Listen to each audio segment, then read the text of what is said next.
Pankaj Kumar Gupta, assistant professor BEd, Gandhi Mahavidyalaya Orai. आज की video में आप सबका स्वागत करता हूं। आज हम एजुकेशनल एडमिनिस्ट्रेशन एंड मैनेजमेंट का अध्ययन करेंगे। इसमें सबसे पहले हम देखते हैं मीनिंग ऑफ एडमिनिस्ट्रेशन, प्रशासन का अर्थ।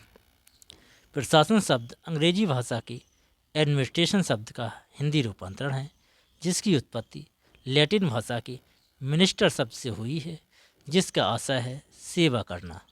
इस प्रकार शाब्दिक अर्थ में एडमिनिस्ट्रेशन शब्द का अर्थ दूसरों की सेवा करना या अपने अधीनस्थ लोगों की सेवा प्रभावशाली ढंग से करने की कला है, और जो व्यक्ति प्रभावशाली ढंग से अपने अधीनस्थ लोगों की सेवा करता है वह प्रशासक हुआ। दूसरा शब्द एडमिनिस्टर से मिलता है, जिसका अर्थ होता है टू मैनेज प्रबंधन करना, या टू सर्व सेवा करना, या टू गवर्न प्रशासन करना या शासन करना। अतः इस शब्द का प्रयोग जनता के कार्यों को करना तथा देखभाल से लिया जाता है। इसलिए प्रशासन को एक सेवा तथा सहयोगी कार्य कहा जाता है। शिक्षा प्रशासन का संबंध मुख्यतः शिक्षा एवं शिक्षण प्रक्रिया से होता है।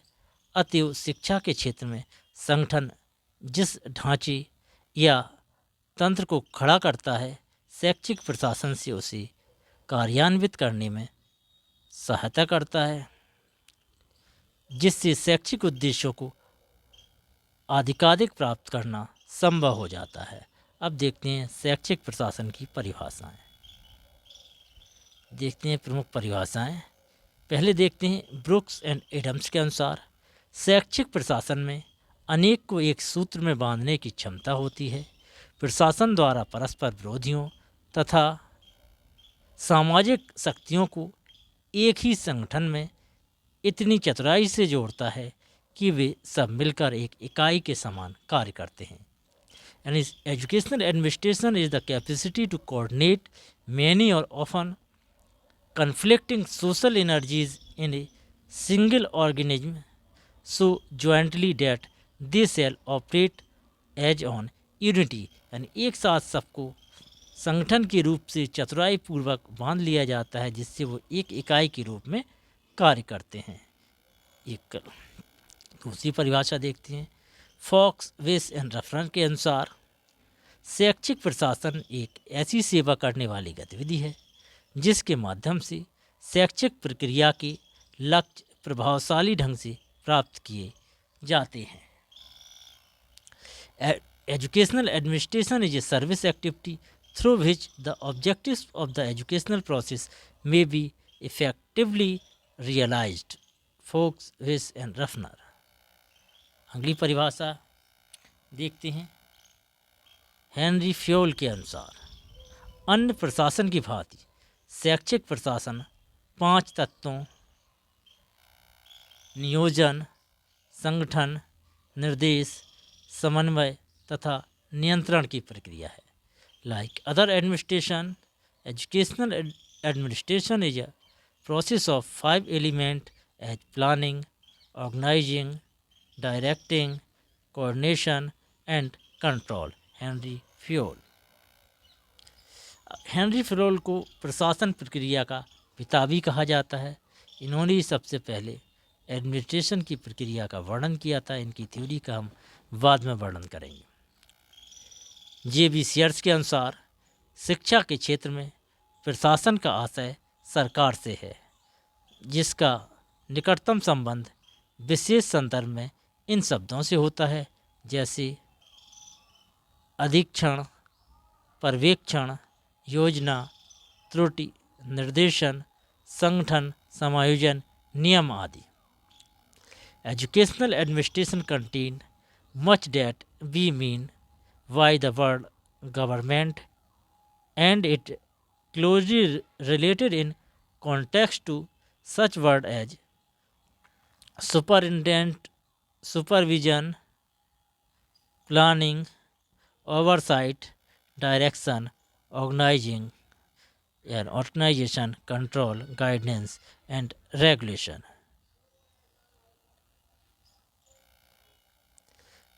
JB Sears. अगली परिभाषा एनसाइक्लोपीडिया ऑफ एजुकेशनल रिसर्च के अनुसार शैक्षिक प्रशासन एक ऐसी प्रक्रिया है जिसके द्वारा संबंधित व्यक्तियों के प्रयासों का एकीकरण तथा उचित सामग्री का उपयोग इस प्रकार किया जाता है जिससे मानवीय गुणों का समुचित विकास हो सके। Educational administration is a process of integrating the effort of personnel and of utilizing appropriate material in such a way as to promote effectively the development of human quality। Encyclopedia of Educational Research। अब Campbell and other के अनुसार शिक्षा प्रशासन में शिक्षण तथा सीखने की प्रक्रिया से संबंधित लक्ष्यों तथा नीतियों के विकास को प्रोत्साहित करने की सुविधाएं निहित हैं। यह शिक्षण तथा सीखने के उपयुक्त कार्यक्रमों के विकास को प्रोत्साहन प्रदान करता है। साथ ही शिक्षण तथा सीखने की प्रक्रिया को संचालित करने के लिए भौतिक मानवीय तत्वों में कर्मचारी वर्ग की व्यवस्था करता है। The educational administration consist of facilitating the development of goals and policies basic to teaching and learning, stimulating the development of appropriate programs for teaching and learning, and producing and managing personnel and material to implement teaching and learning। Campbell and other. Balfour Graham के अनुसार शिक्षा प्रशासन उपयुक्त बालकों को उपयुक्त शिक्षकों द्वारा समुचित शिक्षा प्राप्त करने के योग्य बनाना है जिससे वे उपलब्ध आर्थिक संसाधनों का उपयोग करके अपने प्रशिक्षण के सर्वोत्तम को प्राप्त करने में समर्थ हो सके। Educational administration is to enable the right people to receive the right education from the right teachers at the cost within the means of state under condition which will enable the people best to profile by their training. Graham Balfour. अब इन परिभाषाओं के आधार पर शैक्षिक प्रशासन की जो प्रमुख विशेषताएं हैं वो आती हैं। शैक्षिक प्रशासन एक समन्वित प्रक्रिया है। Educational administration is an integrated process. क्योंकि इसमें क्या होता है, शैक्षिक प्रशासन की प्रकृति जो मूल तत्व हैं इसके नियोजन, संगठन, संचालन, समन्वय, नियंत्रण, मूल्यांकन आदि सभी को समन्वित रूप से एक दूसरे पर आधारित रूप से कार्य करते हैं। साथ ही साथ ये व्यक्ति इसमें जुड़े होते हैं उनका भी एक इंटीग्रेशन होता है। तो शैक्षिक प्रशासन की प्रकृति है वो समन्वित होती है। अगला, शैक्षिक प्रशासन एक सहयोगात्मक कार्य है। Educational administration is A cooperative work. शैक्षिक प्रशासन एक सहयोगात्मक कार्य है अतः एक प्रशासक जो होता है उसमें ऐसे गुण होना चाहिए कि उसमें जितने भी व्यक्ति हैं उनके समन्वित प्रयासों को एकीकृत कर सके, उचित सामग्री का प्रयोग करके प्रस्तुत करे और मानवीय गुणों को प्रभावित करे। सारे जितने भी लोग प्रशासन में जुड़े हुए हैं सबके सहयोग से कार्य करे। अगला, शैक्षिक प्रशासन को वैज्ञानिक बनाने की आवश्यकता है। वैसे शैक्षिक प्रशासन की जो विशेषता है वो है ये प्रशासन है वो सामाजिक विज्ञान से जुड़ा हुआ है, सामाजिक विषय से जुड़ा हुआ है, लेकिन इसको वैज्ञानिक बनाए जाने की आवश्यकता है। आज के वैज्ञानिक युग में जब प्रत्येक व्यक्ति पूर्ण रूप से जागृत है तो ऐसे युग में वैज्ञानिक शिक्षा प्रशासन ही उपयोगी सिद्ध हो सकता है। इसका अर्थ वस्तुपरक होना चाहिए, उसे हर प्रकार के पक्षपातपूर्ण विचारों से रहित होना चाहिए। अगली विशेषता है शैक्षिक प्रशासन का दृष्टिकोण आशावादी होना चाहिए। Educational administration should be optimistic outlook. शिक्षा प्रशासन का दृष्टिकोण हमेशा से ही आशावादी होना चाहिए। प्रधानाचार्यों, अध्यापकों का प्रशासन की नीतियों में पूरा विश्वास होना चाहिए क्योंकि विश्वास एवं आस्था द्वारा ही आशा का विकास होता है। यदि आपको प्रशासन के ऊपर विश्वास नहीं होगा तो आप आशावादी भी नहीं होंगे। प्रशासन को जनता के ऊपर विश्वास होना चाहिए और जनता को प्रशासन पर विश्वास होना चाहिए। एजुकेशनल एडमिनिस्ट्रेशन में शिक्षा से जुड़े हुए लोगों का प्रशासक पर विश्वास होना चाहिए, छात्रों का अध्यापकों पर, अध्यापकों का अपने प्राचार्य पर, प्राचार्य का मैनेजमेंट पर विश्वास होना चाहिए। अगला, शैक्षिक प्रशासन एक सामाजिक प्रक्रिया है। शैक्षिक प्रशासन एक सामाजिक प्रक्रिया है, इसमें भौतिक एवं सामाजिक दोनों प्रकार के संसाधन संबंधित होते हैं, लेकिन इसको वैज्ञानिक बनाने का प्रयास करना चाहिए, जैसा कि ऊपर बता चुके हैं। अगली विशेषता है शैक्षिक प्रशासन की प्रकृति कार्यशील एवं नियंत्रित है। The nature of educational administration is functional and control. वर्तमान में मानव को प्राप्त ज्ञान के आधार पर स्पष्ट हो चुका है शैक्षिक प्रशासन की प्रकृति जो है वो यांत्रिक न होकर कार्यशील एवं नियंत्रित हो चुकी है। तो ये नियंत्रित होता है और कार्यशील होता है। अगली विशेषता है शैक्षिक प्रशासन एक गतिशील प्रक्रिया है। हमें रिगिड नहीं होना है शैक्षिक प्रशासन में कि जो होता रहा है अब तक वही होता रहेगा। जब हम साइंटिफिक बिहेवियर की बात करते हैं, वैज्ञानिक होने की बात करते हैं, तो जड़ता नहीं होती है, वो डायनेमिक्स होती है। परिस्थितियों के अनुसार हमें बदलना भी पड़ता है, परिवर्तनशील होना चाहिए। आज यह स्पष्ट हो चुका है शैक्षिक प्रशासन के स्वरूप की संरचना किसी भी राष्ट्र की सामाजिक, आर्थिक, राजनीतिक तथा सांस्कृतिक आधार पर की जाती है। साथ ही यह देखने को मिलता है इन तथ्यों में परिवर्तन होने से शैक्षिक प्रशासन में भी परिवर्तन होता है। इस आधार पर शैक्षिक प्रशासन का स्वरूप हमेशा गतिशील एवं परिवर्तनशील होता है। अगली विशेषता है शैक्षिक प्रशासन की प्रकृति का लक्ष्य विद्यालय की कार्यशैली में सुधार लाना है। Aim of the educational administration is to improve function of school. इसमें शिक्षा, विद्यालय से संबंधित विधियाँ, नीतियाँ, साज सज्जा, कार्य आदि इन सभी में सुधार लाना है। छात्रों में, अध्यापकों में, कार्यकर्ताओं में, जितने भी लोग इससे जुड़े हुए हैं सब में सुधार लाना है। अगला शैक्षिक प्रशासन एक मानवीय प्रक्रिया है। Educational administration is a human process. शैक्षिक प्रशासन एक मानवीय प्रक्रिया है जो सामाजिक, राजनीतिक, दार्शनिक, मनोवैज्ञानिक आदि परिस्थितियों में प्रभावित होती है। और वर्तमान में यह तथ्य सभी विचारकों द्वारा सत्य माना जाता है कि शैक्षिक प्रशासन की स्वरूप की रचना उसके मानवीय तथ्यों के द्वारा होती है, जिसमें मौलिक तत्वों को उन्हीं के अनुरूप लिया जाता है, सम्मिलित किया जाता है। अब विशेषताओं के बाद देखते हैं शैक्षिक प्रशासन की प्रकृति। शैक्षिक प्रशासन की प्रकृति को सामाजिक प्रवृत्ति माना जाता है। अतः शैक्षिक प्रशासन की प्रकृति का देश, विदेश, समाज, संस्कृति, राजनीतिक संगठन और इतिहास आदि से अत्यंत घनिष्ठ संबंध होता है। इन सभी तत्वों का प्रभाव शैक्षिक प्रशासन की प्रकृति पर मुख्य रूप से पड़ता है तथा इसके माध्यम से सामाजिक संस्कृति का संरक्षण किया जाता है।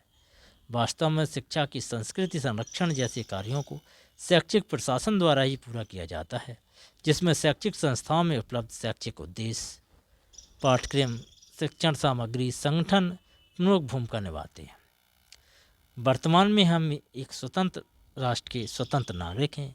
इसको दृष्टिगत रखते हुए हमें विद्यालय संगठन, विद्यालय प्रशासन अथवा शैक्षिक प्रशासन की प्रकृति की जो संरचना है उसको राष्ट्रीय गतिविधियों के अनुरूप करने की आवश्यकता है। साथ ही शिक्षाविदों एवं चिंतकों या विचारकों द्वारा यह प्रयास किए जा रहे हैं कि शैक्षिक प्रशासन की प्रकृति अपने राष्ट्र की परिस्थितियों और गतिविधियों के अनुरूप हो, जिन पर किसी विशेष व्यक्ति, राष्ट्र आदि का अधिकार न हो, ताकि शैक्षिक प्रशासन का यह नवीन स्वरूप राष्ट्रवासियों को जीने योग्य बनाने में समर्थ हो सके। अब देखते हैं शैक्षिक प्रशासन का क्षेत्र, स्कोप ऑफ एजुकेशनल एडमिनिस्ट्रेशन।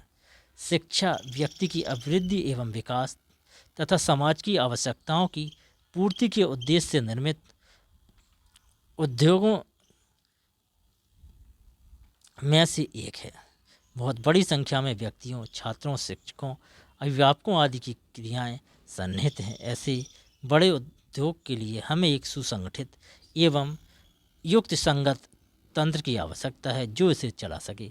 साथ ही साथ ऐसे प्रभावशाली सिद्धांतों एवं नियमों की आवश्यकता है जो इसे कुशलतापूर्वक बढ़ा सके। लक्ष्यों की प्राप्ति के लिए आवश्यक है कि शिक्षा की प्रक्रिया में सभी भाग लेने वाले सहयोग से कार्य करें। यह प्रशासन का कार्य है कि वह ऐसे तंत्र की स्थापना करे तथा सुचारू रूप से एवं प्रभावशाली ढंग से चलने योग्य बनाए। इसके फलस्वरूप शिक्षा प्रशासन का विषय क्षेत्र काफ़ी विस्तृत एवं व्यापक है, जिसमें अनेक क्रियाएं सम्मिलित हैं। अतः शैक्षिक प्रशासन का विषय क्षेत्र इस प्रकार है। पहला, शिक्षा के उद्देश्यों की प्राप्ति करना। जैसा कि सभी लोग जानते हैं, शिक्षा एक उद्देश्यपूर्ण प्रक्रिया है। तो जो भी लोग शिक्षा से जुड़े होंगे तो पहला कार्य उनका शिक्षा के उद्देश्यों का निर्धारण करना होता है, लेकिन ये कार्य शिक्षा के उद्देश्यों का निर्धारण करना फिलॉसफी का कार्य है। प्रशासन का कार्य है शिक्षा के जो उद्देश्य निर्धारित किए जा चुके हैं उनको पूरा करना। अब शैक्षिक लक्ष्यों की प्राप्ति, शैक्षिक प्रशासन अनेक कार्यक्रम बनाता है, इन्हीं कार्यक्रमों को वह लागू भी करता है। दूसरा, सामाजिक लक्ष्यों की पहचान। जो लक्ष्य हैं शिक्षा के, उनको प्राप्त ही नहीं करना है, बल्कि सामाजिक लक्ष्य हमारे क्या होने चाहिए इसकी भी वह इसको भी निर्धारित करता है। शैक्षिक प्रशासन की ज़रूरत इसलिए भी की जाती है, शैक्षिक कार्य नियोजन में समाज की ज़रूरत की पहचान है। सामाजिक प्रथाओं, दर्शन, आदर्शों, आशा आकांक्षाओं को ध्यान में रखकर शैक्षिक कार्यक्रमों का सृजन करते हैं। तीसरा, व्यक्ति तथा समाज की आवश्यकता अनुसार शिक्षा को परिभाषित करना। शैक्षिक प्रशासन शिक्षा के उद्देश्यों एवं लक्ष्यों को व्यक्ति तथा समाज की आवश्यकता अनुसार तथा उनकी पारस्परिकता के अनुरूप परिभाषित करता है। शिक्षा के कार्यक्रमों का नियोजन, तब शिक्षा के जो कार्यक्रम है उसका प्लानिंग भी यही करेगा। शिक्षा की समाज की आवश्यकता और शैक्षिक लक्ष्यों के संदर्भ में बालकों और अभिभावकों के लिए शैक्षिक कार्यक्रमों का नियोजन करने के लिए भी शिक्षा प्रशासन की ज़रूरत होती है। अगला, साधनों का उपयोग। शैक्षिक लक्ष्य उस समय तक प्राप्त नहीं हो सकते जब तक कि उपलब्ध साधनों का उपयोग शैक्षिक कार्यक्रम के लिए नहीं किया जाता। शिक्षा प्रशासन क्रियान्वयन अभिकरण को सभी साधन उपलब्ध कराता है। अन्य कार्य है मूल्यांकन करना। जो शिक्षा के लक्ष्य निर्धारित किए गए थे वो प्राप्त किए गए हैं या नहीं किए गए हैं, उनका मूल्यांकन करना है। इसके अलावा कोऑर्डिनेशन और कंट्रोल भी है, समन्वय और नियंत्रण करना है। अगला, कानूनी संरचना और कार्मिक वर्ग। इसके बाद पाठचर्या का निर्धारण करना, वित्त का कहाँ से होगी, वित्त की व्यवस्था करना, भौतिक सुविधाओं की व्यवस्था करना और विद्यार्थियों की व्यवस्था करना। उनका जो भी लक्ष्य विद्यार्थी का सर्वांगीण विकास करना। अब नीड ऑफ एजुकेशनल एडमिनिस्ट्रेशन, शैक्षिक प्रशासन की आवश्यकता का अध्ययन करते हैं। किसी भी राष्ट्र के प्रशासन की कुशलता का विकास उस राष्ट्र की शिक्षा व्यवस्था से होता है और शिक्षा व्यवस्था की कुशलता शैक्षिक प्रशासन की कुशलता पर निर्भर करती है। शैक्षिक प्रशासन राष्ट्र की शिक्षा के लक्ष्यों एवं उद्देश्यों को प्राप्त करने के लिए विभिन्न प्रकार की योजनाएं, नीतियां आदि बनाता है और उन्हें क्रियान्वयन करने के लिए प्रशासनिक तंत्र का संगठन किया जाता है। अतः स्पष्ट है कि ये प्रशासनिक तंत्र जितना प्रभावशाली होगा, शैक्षिक लक्ष्यों एवं उद्देश्यों की प्राप्ति उतनी ही सफल होगी। इस प्रकार किसी भी प्रजातांत्रिक राष्ट्र की उन्नति एवं विकास के लिए उत्तम एवं स्वच्छ शैक्षिक प्रशासन का होना अति आवश्यक है। अतः शैक्षिक प्रशासन की आवश्यकता को निम्नांकित रूपों में हो सकती है। पहली आवश्यकता, शैक्षिक उद्देश्यों की प्राप्ति के लिए। शैक्षिक उद्देश्यों को कैसे प्राप्त किया जाए, बिना प्रशासन के ये संभव नहीं है। इसके बाद शैक्षिक उन्नति, तो शिक्षा की जो उन्नति है उसको कैसे किया जाए, तो शिक्षा की उन्नति के लिए भी ये जरूरी है।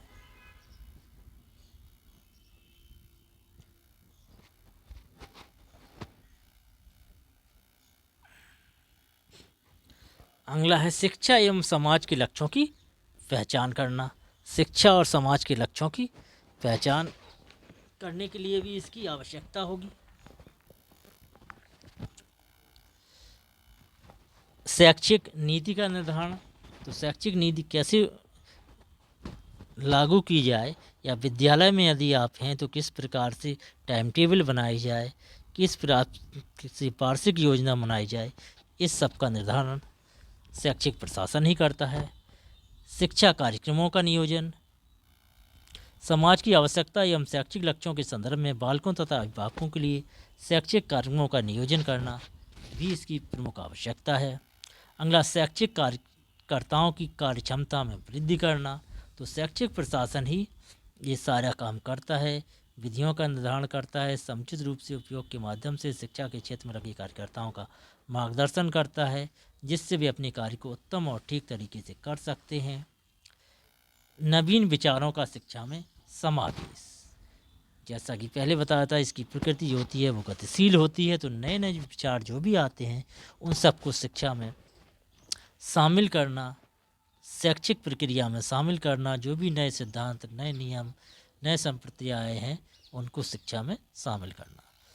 इसके बाद शिक्षा साधनों का उपयोग हेतु, शिक्षा साधनों का उपयोग किस प्रकार से किया जाए, ये काम भी शैक्षिक प्रशासन द्वारा किया जाता है, वही इनका क्रियान्वयन करता है।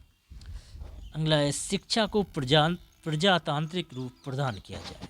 जैसा कि हम सभी लोग जानते हैं, किसी भी देश की शिक्षा प्रणाली वैसी ही होती है जिस प्रकार उसमें शासन होता है। शासन के अकॉर्डिंग ही शिक्षा के लक्ष्य निर्धारित की जाती हैं। शिक्षा प्रक्रिया हमेशा शासक वर्ग के अनुसार ही चलती है। वर्तमान में प्रजातंत्र का युग है, तो शिक्षा को जो प्रजातांत्रिक रूप दिया जाए इसका निर्धारण भी शैक्षिक प्रशासन द्वारा ही होता है, वही इसको प्रजातांत्रिक स्वरूप प्रदान करता है।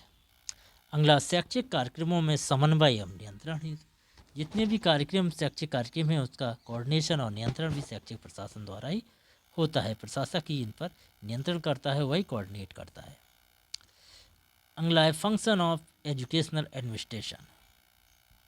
इसका अध्ययन अब हम अगले वीडियो में करेंगे।